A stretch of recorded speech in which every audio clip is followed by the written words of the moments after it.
مسائل کا حل تصادم میں نہیں بلکہ بات چیت میں ہے۔ مزاحمت کے بعد مفاہمت ہی ہوتی ہے۔ Vice chairman P T I Shah Mahmood Qureshi کی صحافیوں سے غیر رسمی گفتگو کہا کہ پارٹی پالیسیوں سے انحراف نہیں کر سکتا مگر سوچنا ہوگا کہ اس کا حل کیا ہے۔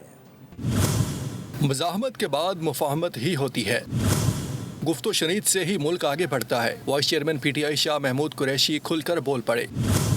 ملک کو درپیش چیلنجز سے نکلنے کے لیے سنجیدہ مکالمہ ناگزیر قرار دیا۔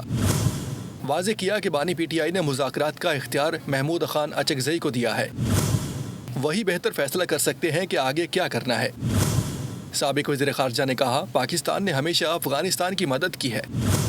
ہمارا مطالبہ جائز ہے، افغان سرزمین پاکستان کے خلاف استعمال نہ ہو۔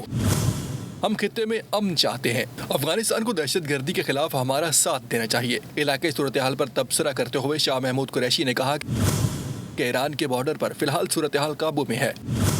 پاکستان نے بھارت کو جنگ میں ہرایا، اللہ نے ہمیں عزت دی، لیکن اب تک بھارت سے خطرہ ٹلا نہیں ہے۔